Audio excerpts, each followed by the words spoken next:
Alléluia. Je bénis Dieu pour ta présence. Je bénis Dieu pour ce culte. Alléluia. Je bénis tout celui qui a permis à ce que ce culte puisse avoir lieu.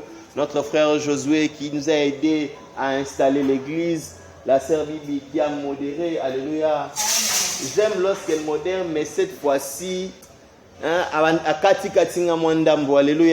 Moi j'aime quand elle modère qu'elle puisse chanter. Je ne sais pas si c'était à cause de l'heure. Alléluia. J'aime vraiment l'entendre chanter, ça me fait du bien. Mais c'est aussi un jugement pour elle parce que Andouleman, alléluia. Alléluia. Je remercie l'homme de Dieu, le pasteur Jacques, qui me permet de pouvoir me tenir devant le peuple du Seigneur aujourd'hui. Je te bénis et je sais que ta présence n'est pas en vain en ce lieu. Nous sommes en train de développer nos messages sur la sanctification. Alléluia. Nous sommes en train de continuer les messages que nous avons commencés. Ça fait aujourd'hui 4 semaines sur la sanctification. Notre thème de ce soir est « Ne sois pas juste à tes propres yeux ». Alléluia. Ne sois pas juste à tes propres yeux. Ne sois pas saint à tes propres yeux. Ne te regarde pas toi-même comme juste. Alléluia. C'est très important de toujours se remettre en cause. C'est très important de toujours se voir comme étant quelqu'un qui a besoin de la grâce de Dieu pour être saint, qui a besoin de la grâce de Dieu pour être sanctifié, qui a besoin de la grâce de Dieu pour être juste. Christ nous a justifiés, Christ nous a sanctifiés, il nous a rendus dignes de son royaume. Mais tu dois perpétuellement, quotidiennement, tout le jour te remettre en cause. Alléluia. Alléluia. Et surtout, ne regarde pas les autres comme étant plus pécheurs que toi. Ne regarde pas les autres comme étant indignes de ta présence. Ne regarde pas les autres comme étant de pécheurs. Toi, tu es saint, mais les autres sont de pécheurs. Moi,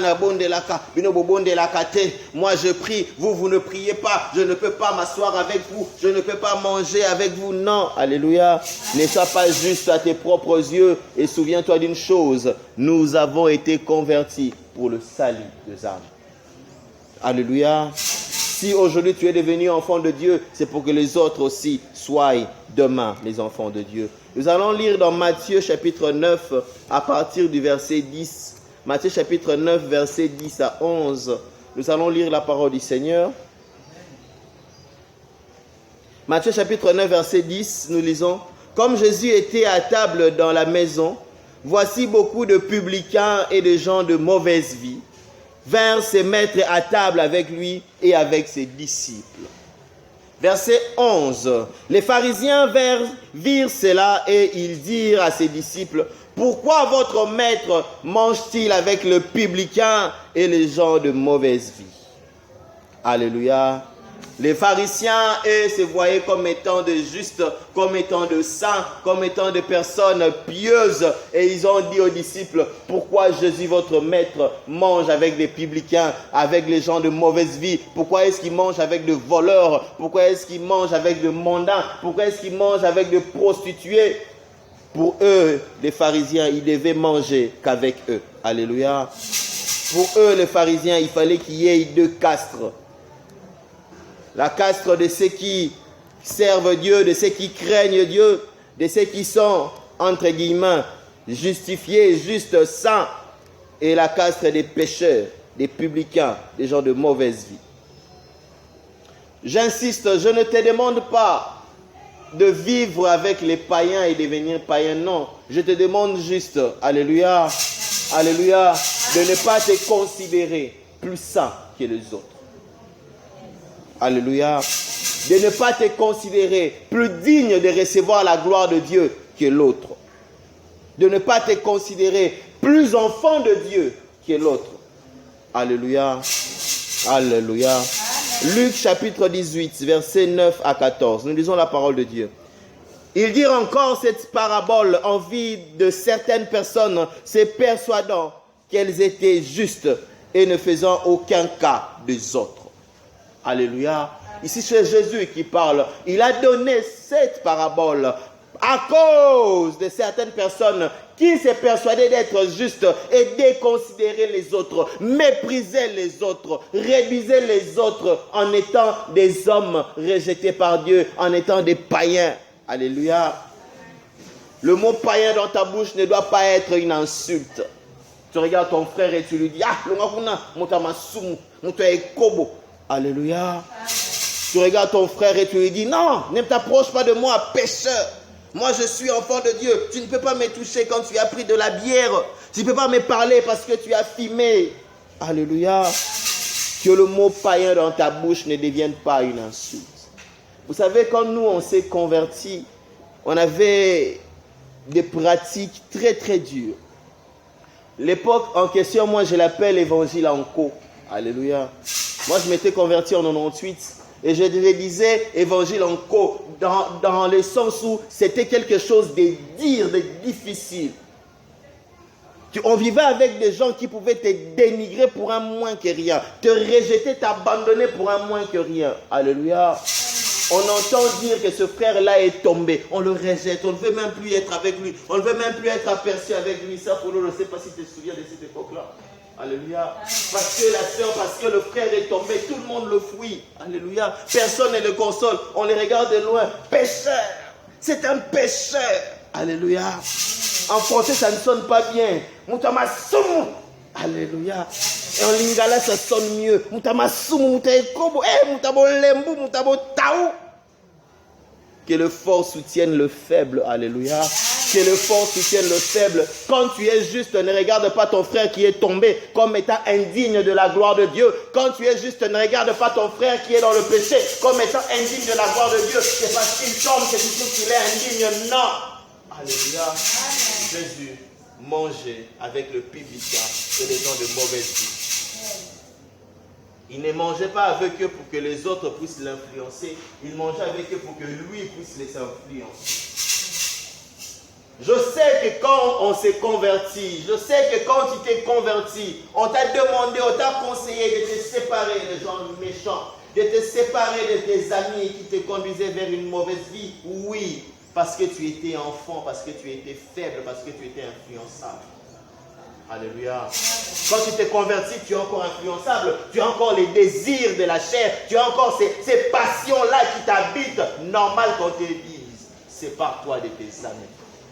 Mais tu n'es pas censé rester jeune. Tu n'es pas censé rester influençable. Tu es censé être la lumière. Et la lumière est allumée pour éclairer les ténèbres. Tu t'es converti pour éclairer tes amis. Tu t'es converti pour gagner tes amis. Et on ne gagne pas quelqu'un qu'on insulte. Et laisse-moi te dire que quand tu dénigres une personne, la personne ne te croira pas parce que tu la dénigres. Tu dois la respecter, tu dois l'aimer, tu dois lui montrer de l'amour, tu dois lui montrer de l'attention pour que cette personne-là vienne à toi. Voilà pourquoi Jésus-Christ, beaucoup de personnes venaient à lui et se sont convertis pendant que les pharisiens, les gens les écoutaient, les gens le voyaient et les gens ne se convertissaient pas. Alléluia. Si tu sais que tu es faible, fuis. Mais la Bible dit, ton Dieu t'ordonne d'être puissant. Amen. Alléluia. Amen. Si tu sais que tu es faible, fuis. Mais que l'état de faiblesse ne soit pas permanent dans ta vie. Que l'état de faiblesse ne devienne pas ton état permanent. Tu es censé être fort. Alléluia. Amen. Moi, je peux rester avec des amis à Bandal, à Rond-Point-Liputa. On mange le poulet maillot. Ils sont en train de prendre la bière. Moi, je prends mon sucré. Mais ils m'appelleront frère, ils m'appelleront berger. Je vais les envoyer ma prédication. Alléluia. Amen. Parce que je serai avec eux, je ne pécherai pas. Je ne veux pas souffler une tantine qui passe. Je ne veux pas goûter à la bière. Alléluia. Amen. Je ne veux pas tomber parce que je sais mon identité et je sais être fort. Mais si tu sais que quand tu es à côté de quelqu'un qui prend de la bière, ça va te tenter, fuis alors. Amen. Mais tu dois t'endurcir. Alléluia. Amen. Ne considère pas ce message comme étant une invitation à rentrer dans le monde. Ne considère pas ce message comme étant une invitation tant que tu es faible, d'aller vivre dans tes faiblesses. Non, mais considère ce message comme étant un appel pour te dire, tu n'es pas censé rester faible. Tu es censé être fort pour attirer les autres. Alléluia. Amen. C'était le Luc chapitre 18 verset 9, on dit, il dit encore cette parabole en vue de certaines personnes, se persuadant qu'elle était juste et ne faisant aucun cas des autres. Verset 10. Deux hommes montèrent au temple pour prier. L'un était pharisien et l'autre publicain.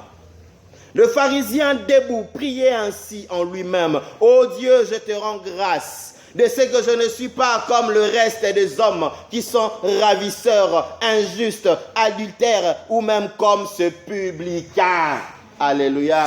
Il est en train de prier son Dieu. Il est en train de rendre grâce à son Dieu. Mais pour lui, l'unité de mesure qui justifie que lui, il est digne de recevoir la grâce de Dieu, qu'il est digne d'être appelé enfant de Dieu, c'est l'autre, c'est le publicain. Alléluia.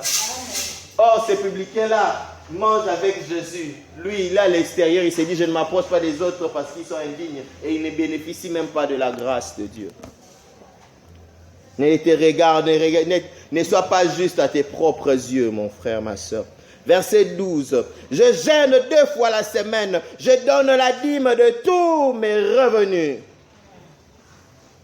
Le publicain, se tenant à distance, n'osait même pas lever les yeux au ciel, mais il s'est frappé la poitrine en disant, « Ô Dieu, sois apaisé envers moi qui suis un pécheur. » En lui, qui suis un pécheur. Verset 14, je vous l'ai dit, celui-ci descendit dans sa maison justifié plutôt que l'autre, car quiconque s'élève sera abaissé, et celui qui s'abaisse sera élevé. Et là, Jésus qui se tranche entre le publicain qui s'était humilié, qui s'est considéré comme pécheur, qui a demandé à Dieu de le pardonner, et le pharisien qui a dit, Seigneur, je te rends grâce. Je te rends grâce de ce que je ne suis pas comme les restes des hommes. Alléluia. Lui ne dit pas, Seigneur, je te rends grâce parce que tu m'as préservé du mal. Seigneur, je te rends grâce parce que tu m'as permis de ne pas tomber. Non, lui, il dit, Seigneur, je te rends grâce parce que je ne suis pas comme les restes des hommes. Je ne suis pas comme ceux qui volent. Je ne suis pas comme mon voisin là qui insulte. Je ne suis pas comme ma voisine là qui mène une mauvaise vie. Alléluia. Amen. Alléluia. Amen. Christ le dit clairement. Le publicain est rentré dans son cœur, Dieu l'avait écouté. C'est très important, mon frère, ma soeur, de savoir que ta prière devant Dieu doit être une prière humble. Une prière humble. Ne va pas dans la présence de Dieu pour dire à Dieu comment est-ce que les autres sont en train de pécher, toi tu ne pêches pas. Non, va dans la présence de Dieu humblement et demande à Dieu de te pardonner. Demandez à Dieu de te donner la force de ne pas tomber. Des fois, nous nous égarons parce que nous nous voyons juste ça. Quand nous devons remettre en question, nous remettre en question et viser le perfectionnement. Viser la perfection. Des fois, nous nous perdons parce que simplement nous nous voyons nous-mêmes comme étant saints. Nous nous voyons nous-mêmes comme étant justes. Au lieu de pouvoir nous remettre en cause, au lieu de pouvoir regarder notre vie, regarder notre parcours et essayer de devenir plus parfait devant Dieu. Non. Alléluia. Amen. Nous disons que nous sommes justes. Nous disons que nous n'avons pas péché. Nous pensons parce que nous sommes venus à l'église. Nous pensons parce que nous parlons en langue. Nous pensons parce que nous avons été baptisés du Saint-Esprit. Que nous sommes plus justes que les autres. Des fois, nous nous égarons. Alléluia. Parce que simplement, nous nous considérons plus saints que les autres. Il y a toujours une faille sur laquelle travailler, mon frère, ma soeur. Dans ta vie, il y aura toujours quelque chose que tu devras améliorer. Tant que tu es ici-bas, tu ne seras jamais parfait. Une seule personne a été parfaite sur la terre, c'est Jésus-Christ de Nazareth. Né par immaculée conception. Tous les restes ont été, sont et seront imparfaits. Même les enfants qui ne sont pas encore nés seront imparfaits. Alléluia. Amen. Alléluia. Alléluia. Amen. Vise ta perfection. Ne regarde pas les péchés de ton frère, ne regarde pas les péchés de ta soeur, ne discrimine pas l'autre, vise ta perfection. Pardonne-nous nos offenses. Alléluia. Amen. Pardonne-nous nos offenses. Ça fait partie de notre Père, la prière que Dieu, Jésus-Christ a laissée à ses disciples. Donc quand vous allez prier Dieu, demandez à Dieu, pardonne-nous nos offenses. Limbisa biso, masumuna biso. Comme pour dire que les offenses en question sont permanentes et perpétuelles.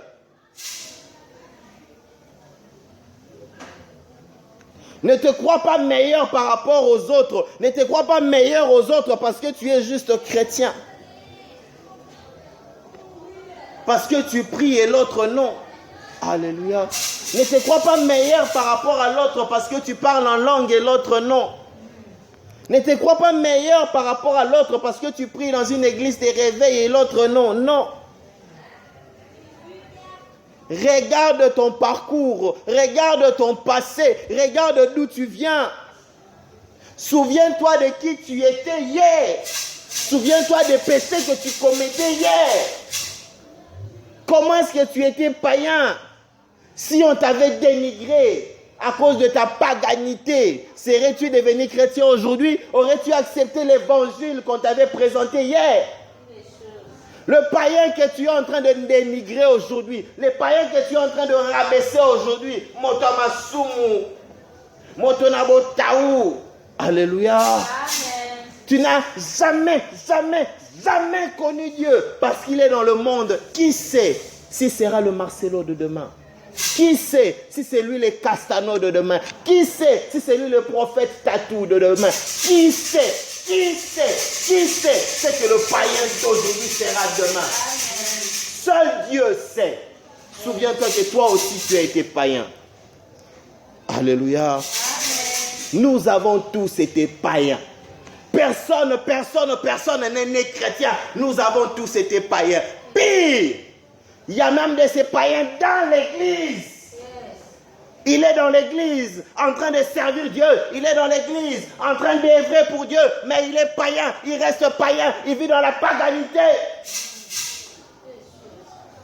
Alléluia. Amen. Alléluia. Amen. Regarde ta course. Regarde ton parcours. Regarde ton passé. Et ne dénigre pas ton frère qui est dans la faiblesse aujourd'hui. Prie pour lui. Soutiens-le. Alléluia. Qui sait? Peut-être que celui que toi tu es en train de considérer comme païen, il s'est réconcilié avec son Dieu.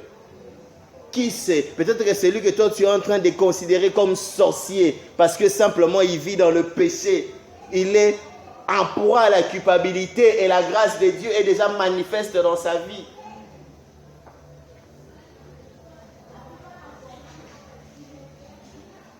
Vous savez, des fois, nous nous égarons. Nous nous égarons parce que nous nous trompons d'unité de mesure. Des fois, nous nous regardons, nous nous voyons juste par rapport juste à nos frères. Nous nous considérons juste par rapport à. Le pharisien disait dans sa prière, je ne suis pas comme ceux-là. Il se voyait juste par rapport à ceux qui volaient. Il se voyait juste par rapport à ceux qui étaient adultères. Il se voyait juste par rapport aux publicains. Ne sois pas juste par rapport à ton frère, par rapport à ton ami qui est dans le péché, qui est dans le monde. Sois juste selon la parole de Dieu. Selon la parole de Dieu. L'unité de mesure de la sainteté, l'unité pour mesurer ton intégrité doit être la parole de Dieu, non pas ton prochain, non pas ton frère, non pas ton ami, non pas ton environnement, mais la parole de Dieu. Ne sois pas juste à tes propres yeux par rapport à ceux qui t'entourent, mais sois juste selon la parole de Dieu. Alléluia. Alléluia. Vous savez, aujourd'hui, tu peux essayer de conseiller une fille, un garçon qui se méconduit, qui se comporte mal. Il va te dire, moi, d'ailleurs, moi, je n'ai rien fait. Alléluia. Moi, je n'ai qu'une copine. Moi, je n'ai qu'un copain. Mais mon ami, là, il sort même avec les hommes mariés. Alléluia. Mais mon ami, là, c'est un escroc. Il peut sortir avec 3 filles le même jour. Non, ne te compare pas à l'autre. Compare-toi à la parole de Dieu. Amen. Ce n'est pas parce que l'autre pêche 10 fois. Toi, tu as péché une seule fois. Que tu es plus juste que lui. Non, il a péché, tu as péché. Un point de trait. Compare-toi à la parole de Dieu. Ne mesure pas ta crainte par rapport à tes amis. Ne mesure pas ta crainte de Dieu par rapport à tes amis. Ne mesure pas ta fidélité en Dieu par rapport aux autres, mais uniquement par rapport aux prescrits, à la parole de Dieu. Alléluia. Alléluia. Si tu mesures, si tu considères ta justice par rapport aux hommes, tu t'égares. Si tu considères ta justice par rapport à l'époque dans laquelle tu vis, tu t'égares. Tu crées devant toi une fosse. Alléluia. Qui va t'éloigner de plus en plus de ton Dieu. L'époque peut être pervertie, mais toi, regarde ta justice par rapport à ton Dieu. Même si tu vis dans un pays, dans un environnement où le péché a été transformé en juste, le péché a été transformé en normal, l'abomination est considérée comme étant normale, comme étant anodin, toi reste juste dans la parole de ton Dieu. Alléluia. Tu vis dans un pays où les hommes trouvent normal de sortir avec des animaux. Tu dis, les hommes se marient avec des animaux. Moi, j'ai épousé juste 2 hommes. Moi, j'ai épousé 2 femmes. Moi, d'ailleurs, je suis avec un être humain. Non! Il pêche, tu pêches. Alléluia.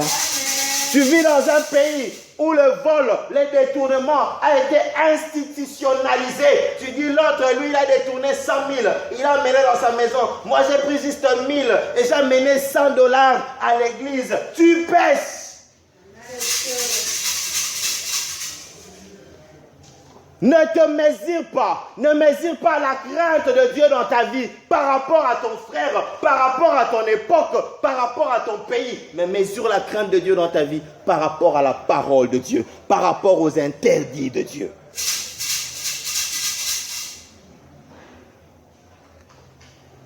Si la base est faussée, le résultat ne peut être vrai.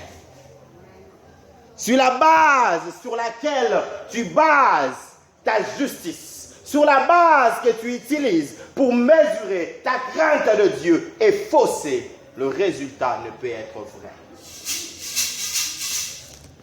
Parce que dans ton environnement, tout le monde pêche et toi tu pêches juste un tout petit peu. Tu dis non, je suis plus juste que les autres. Non, la Bible dit ne sois pas tiède, sois chaud, sois froid. Alléluia. Péché devant Dieu et péché. L'unité de mesure de ta justice ne doit jamais être les hommes.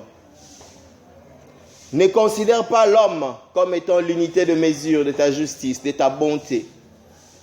D'ailleurs, moi j'offre plus, mais les autres n'offrent rien. Alléluia. D'ailleurs, moi je t'offre juste un peu, mais les autres n'offrent rien. Non, ne te considère pas, ne compare pas par rapport aux autres, mais compare-toi par rapport à Dieu. D'ailleurs, moi je n'ai fait que ça, mais les autres ont fait 10 fois pire. Non, quand tu fais le mal, tu fais le mal. Même si tu n'as fait qu'une seule action, tant que ce mal. D'ailleurs, moi je n'ai parlé qu'un peu. Je n'ai insulté qu'une seule fois. Mais les autres, quand ils insultent, oh, c'est pire. Non, insulter, c'est insulter. Alléluia. Dieu nous jugera par rapport à sa parole et non par rapport à nos voisins, nos contemporains, notre époque, notre société. Dieu nous jugera par rapport à sa parole. La parole de Dieu dit, tu ne voleras pas. Alléluia. Tu n'iras pas dire à Dieu, Seigneur, moi j'avais volé pour construire ton église. La parole de Dieu dit, tu ne voleras pas. Tu n'iras pas dire à ton Dieu, Seigneur, moi j'avais volé pour offrir aux orphelins pendant que les autres volaient pour leur makangu, pour leur chéri. La parole de Dieu dit, tu ne voleras pas. Vous savez, j'ai travaillé dans une banque, je suis parti de cette banque, la banque a fait faillite. Un de mes petits m'a appelé pour me dire, Joe, qu'est-ce que vous, les hommes d'église, vous avez fait? Il y avait un homme d'église qui est vrai, dans son église, il était engagé. Lui et sa femme étaient des pasteurs assistants dans leur église. Et leur église avait besoin d'instruments. Alléluia. Leur église avait besoin d'instruments, comme nous également. C'était la même année, en 2018, on avait besoin d'instruments. On s'est battu pour avoir les instruments.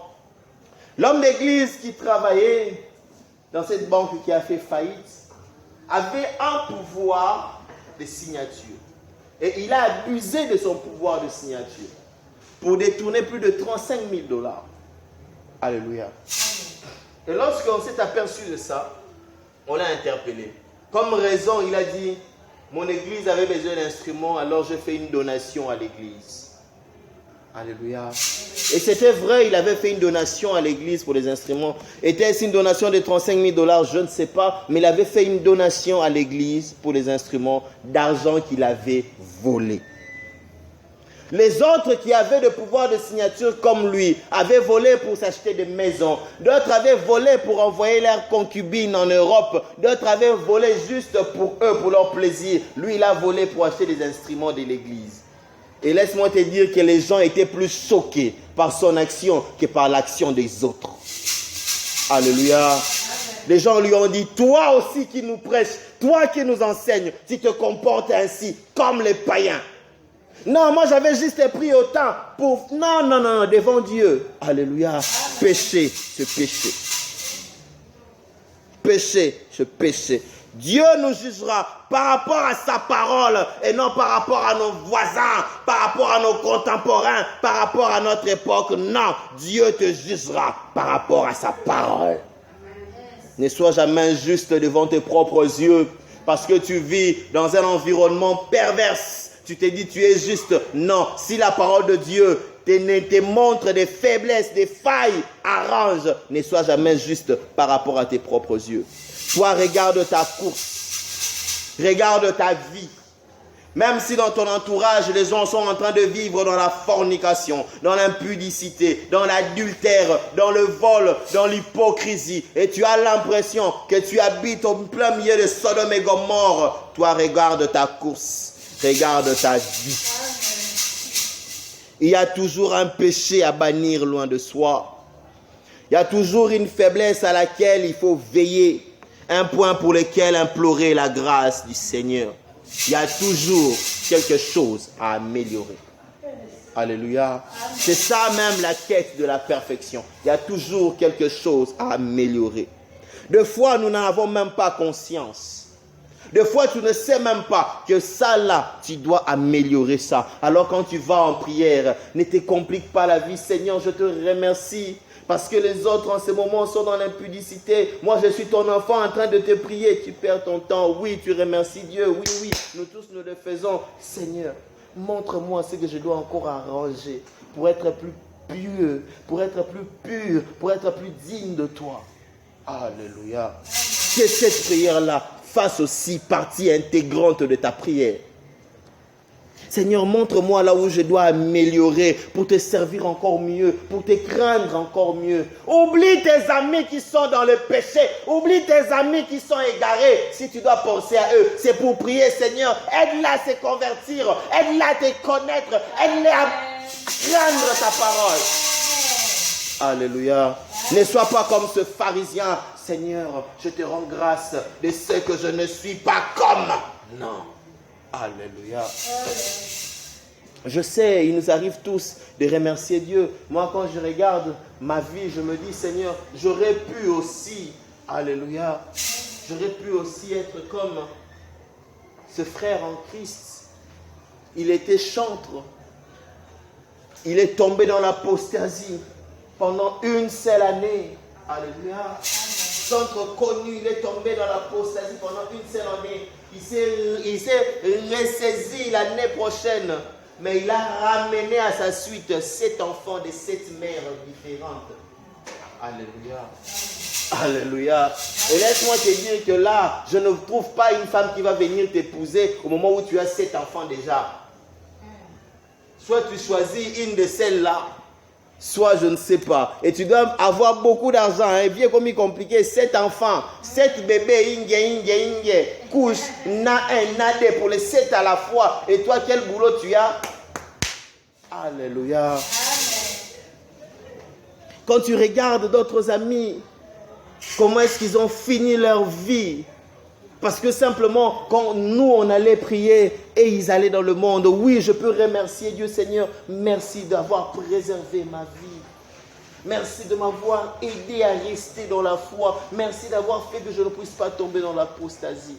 Mais de ne pas me comparer à l'autre parce que je ne connais pas, je ne sais pas, j'ignore tout. Alléluia. Alléluia.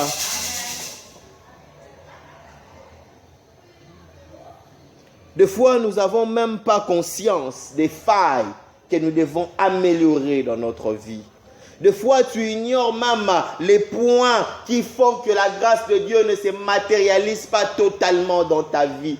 Des fois, tu penses que c'est parce qu'il y a les liens de famille qui sont encore actifs. Des fois, tu penses c'est parce que les sorciers de ta famille sont forts, mais tu ignores que c'est toi qui en es l'auteur. Il y a encore un point négatif dans ta vie qui sert de porte d'entrée. Des fois, nous ignorons. Alors, ne sois pas juste à tes propres yeux. Demande toujours à Dieu de te montrer le point que tu dois améliorer. Demande toujours à Dieu de te montrer l'endroit que tu dois encore resserrer davantage. Demande toujours à Dieu de te montrer comment faire pour être plus juste, plus digne de lui. Tu peux parler en langue, prier pendant 1 heure de temps, non-stop en langue.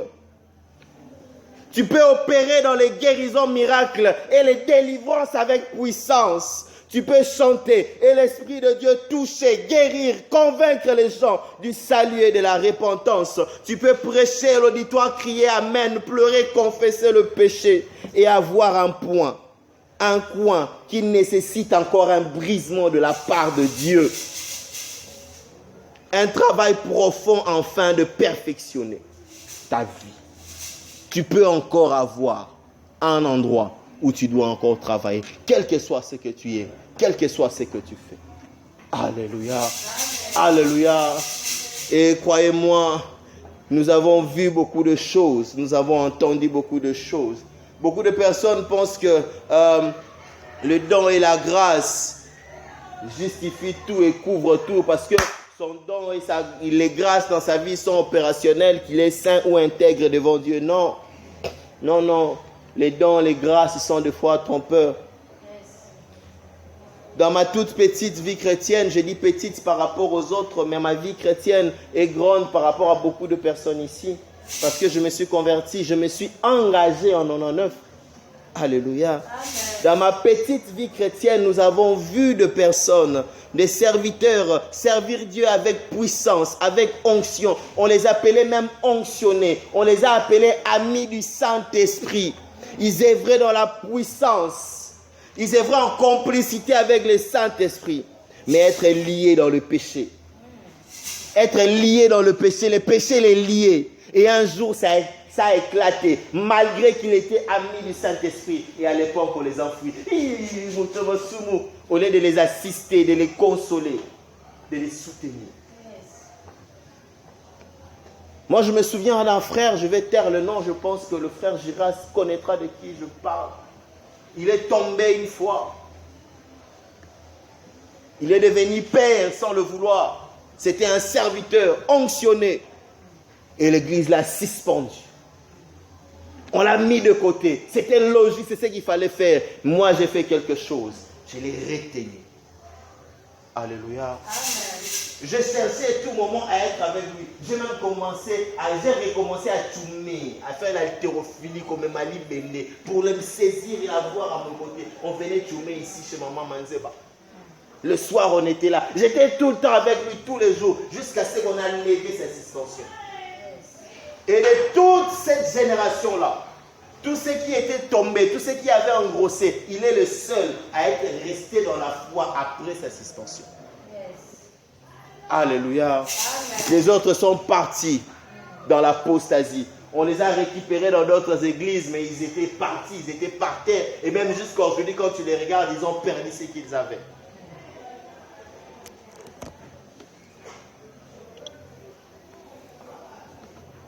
Le don et la grâce ne justifient pas que tu es saint. Le don et la grâce ne doivent pas te servir de prétexte et penser que Dieu est avec toi, forcément, que Dieu t'agrée. Pardon, je me corrige. Je ne dis pas que Dieu est avec toi, je voulais dire que Dieu t'agrée. Alléluia. Parce qu'il y a beaucoup de vérité dans la vie chrétienne. Dieu est avec ses enfants. Alors ne tombe pas dans le piège. Alléluia. Ne tombe pas dans le piège de dire, sa grâce est sur moi, donc il m'agrée. Beaucoup de chrétiens sont partis. Parce qu'après être tombé, lorsqu'ils ont vu que la grâce de Dieu continuait encore à œuvrer dans sa vie, il a dit, Dieu m'agrée, malgré mon péché, Dieu m'agrée. Personne n'a vu, Dieu m'agrée. Personne ne m'a condamné, Dieu m'agrée. David est tombé, il a tué autrui, il a pris la femme d'autrui. Et comme personne ne l'avait vu, il a dit, Dieu m'agrée. Je suis resté roi, Dieu m'agrée. J'ai vaincu mes ennemis, Dieu m'agrée. Non, Dieu n'agrée pas le péché. Le péché reste péché devant Dieu. Et Dieu condamne avec la dernière énergie le péché. Même si tu viens de tomber dans le péché et que tu vas dans la prière, tu fais 1 heure du temps de parler en langue, mon frère, ma soeur, le péché reste péché. Amen. Même si tu tombes dans le péché et qu'un malade vient te voir, tu pries pour lui, sans crier, sans quoi, le malade guérit. Ne pense pas que Dieu t'a agréé malgré son péché. Le péché reste péché devant Dieu. Dieu n'agrée pas le péché. Seulement, il ne se répand pas de ses dons et de ses appels. C'est une vérité que beaucoup de personnes ne comprennent pas. La grâce de Dieu peut rester opérationnelle malgré que tu as péché. Ce qui étouffe la grâce de Dieu, c'est la vie de péché. Mais quand tu commences à pécher là, la grâce reste. Et les enfants de Dieu ne se saisissent pas de ça. Ils pensent que non, moi j'ai l'onction, Dieu me pardonne. Alléluia. Et nous avons même entendu de ces personnes qui nous ont prêché l'évangile disant que moi je peux pécher, Dieu peut me pardonner. Toi tu pêches, Dieu te frappe. Parce que l'alliance que moi j'ai avec Dieu, toi tu n'as pas cette alliance. Faux. Péché reste péché devant Dieu. Il n'est pas question d'alliance. Péché reste péché devant Dieu. C'est juste une question de don, de service, que Dieu n'arrête pas directement. Tu as un don, tu tombes dans le péché, le don restera en opération. Ne pense pas que c'est parce que ce don-là est en opération que Dieu t'agrée malgré ton péché. Non. Et combien sont ces personnes, ces serviteurs de Dieu, ces servantes de Dieu, ces enfants de Dieu qui sont tombés dans le piège. Sa grâce est sur moi, donc il m'agrée. Non! Dieu ne t'agrée pas parce que sa grâce est sur toi. Dieu t'agrée parce que tu es dans sa parole. Dieu ne t'agrée pas parce que les opérations sont actives. Non, Dieu t'agrée parce que tu es dans ta parole. Ne sois pas juste à tes propres yeux. Sois juste selon la parole de Dieu. Tu vas voir quelqu'un, enfant de Dieu. Il chante, les gens sont bénis. Il commence à vivre dans la fornication. Mais comme les gens sont en train de crier Amen pendant qu'ils chantent, les gens sont en train de pleurer, de glorifier Dieu, ils commencent à penser que parce qu'il est tombé et que les gens ont glorifié Dieu, c'est que Dieu l'agrée, il a reçu l'onction supérieure. Oui, il peut pécher, Dieu comprend. Non. Il y a de ces personnes que Dieu utilise comme des sycomores. Alléluia. Zachée est monté sur le sycomore, il a vu Jésus, il est descendu, il est allé avec Jésus dans sa maison, il a mangé avec Jésus, il a bu avec Jésus, il s'est repenti de ses péchés, le royaume des cieux est entré dans sa vie, sycomore est resté là sur place, sec. Si tu te fies à ta grâce pour penser que Dieu t'agrée, tu seras comme un sycomore. Les gens te verront, les gens vont se convertir, les gens vont recevoir Dieu, les gens vont glorifier Dieu, les gens vont même recevoir des guérisons, les gens vont même recevoir des délivrances à travers toi, mais toi tu iras en enfer. Je connais un frère puissant dans cette église, je ne sais pas si je reste va se souvenir de lui, on l'appelait l'ami du Saint-Esprit. Moi j'étais protocole et lui quand il venait derrière, il voulait appeler un adorateur. L'adorateur ne regardait pas vers nous. Il disait, Saint-Esprit, calmement comme je dis, Saint-Esprit, je veux que tu touches la sœur telle qui nous regarde. Saint-Esprit, touche-la qui nous regarde. La sœur s'est tournée, nous regardons, on l'appelait. Alléluia. Parce qu'on avait besoin d'elle. Moi, j'avais beau répéter ça, Saint-Esprit, je veux que tu touches le frère tel qui nous regarde. Qu'il touche. Et là, je gênais, je priais énormément, rien ne se faisait. Alléluia. On l'appelait l'ami du Saint-Esprit. Ça n'a pas fait 2 ans. Dans sa famille, on a commencé à l'appeler prophète. Non pas prophète, mais prophète. Parce qu'il était tout le temps derrière les fesses des femmes. Alléluia. Alléluia. La grâce est trompeuse. Quand tu commences à t'éloigner de la parole de Dieu, ressaisis-toi, ressaisis-toi, ressaisis-toi, ressaisis-toi. La grâce est trompeuse. Ce n'est pas parce que l'onction coule, ce n'est pas parce que les opérations sont là, ce n'est pas parce parce que le parler en langue est là. Ce n'est pas parce que les paroles de connaissance, les paroles de sagesse sont là que Dieu t'agrée. Non, le péché, Dieu ne l'agrée pas. Amen. Ne sois pas juste à tes propres yeux. Sa grâce est là, donc il m'agrée. Tu es tombé et tu vous dis, sa grâce est là, donc il m'agrée. Tu tombes, sa grâce est là, donc il m'agrée. Non, Dieu n'agrée pas le péché. Dieu a compassion du pécheur. Dieu a pitié du pécheur. Les pécheurs que nous sommes, mais il n'agrée jamais le péché. Ressaisis-toi, relève-toi et regarde dans ta vie. Quels sont les points? Quels sont les points qu'il faudra changer? Vous savez, des fois, nous passons notre temps dans des prières inutiles. Alléluia. J'insiste. Aucune prière n'est inutile. Aucune prière n'est inutile. Une prière devient inutile quand tu en abuses. Une prière devient inutile quand ce n'est pas le moment de le faire. Tu veux que Dieu puisse se matérialiser dans ta vie. Tu passes ton temps à demander, à insister à Dieu que tu veux voir sa main. Comme si la première fois que tu avais prié, Dieu ne t'avait pas entendu. Cette prière de demande devient inutile. Parce que Dieu n'agit pas parce que tu as insisté sur la même requête, non. Dieu agit parce que tu as la foi. Dieu agit parce que tu es digne de recevoir sa main. Alléluia. Amen. Tu es là, tu te dis, Seigneur, si les choses ne marchent pas dans ma vie, c'est parce que je suis livré à un combat spirituel, aux démons. Tu commences à chasser les démons, à jeter les feux, à brûler les démons. Et rien ne change chaque année. Alléluia. Tant que tu persistes dans ça, la prière devient inutile. Peut-être que Dieu veut que tu fermes les portes par lesquelles les démons entrent.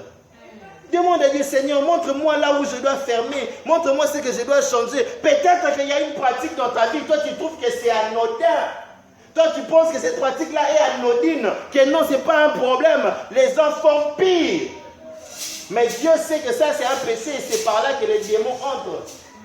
Ne regarde pas dire que non, ce frère-là vit dans l'impudicité, mais Dieu l'a béni. Cette sœur-là vole les offrandes, mais Dieu le bénit. Celui-là, c'est un hypocrite, Dieu le bénit. Non, Dieu n'agit pas ainsi. Tu ne connais pas le parcours de tout un chacun. Regarde ta course. Toi, va vers ton Dieu et implore ton Dieu. Dis, Seigneur, je me repens. Seigneur, pardonne-moi. Si tu ne trouves pas le péché, dis, Seigneur, montre-moi là où je dois fermer. Alléluia. Amen. Vous savez, tous les péchés ne sont pas aussi patents. Il y a de ces péchés qui sont très, très subtil, discret, voire même qu'on ne peut même pas considérer comme péché. C'est moi qui appelle ça péché. La Bible dit, si tu ne fais pas, la désobéissance vaut plus que le sacrifice. Alléluia. Et la désobéissance est égale à l'idolâtrie. Donc quand tu es désobéissant à la parole de Dieu, tu es pire qu'un idolâtre. Quand tu es désobéissant à la parole de Dieu, tu pêches.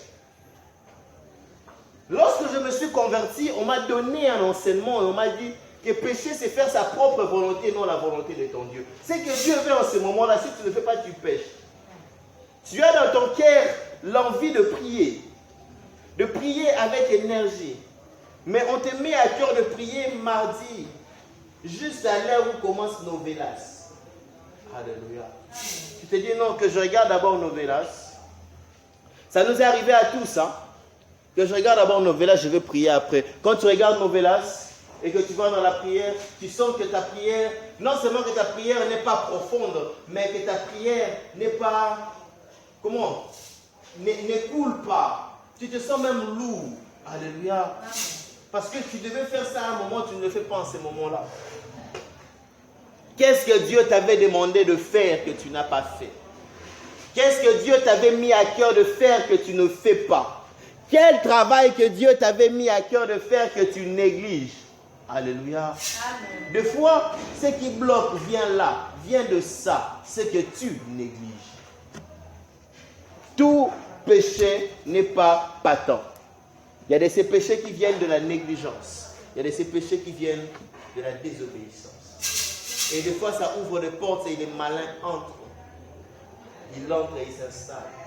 Parce que simplement tu as été désobéissant, parce que simplement tu as été négligents. Moi, je me souviens une fois, j'ai prié chaque 22h, de 22h à minuit.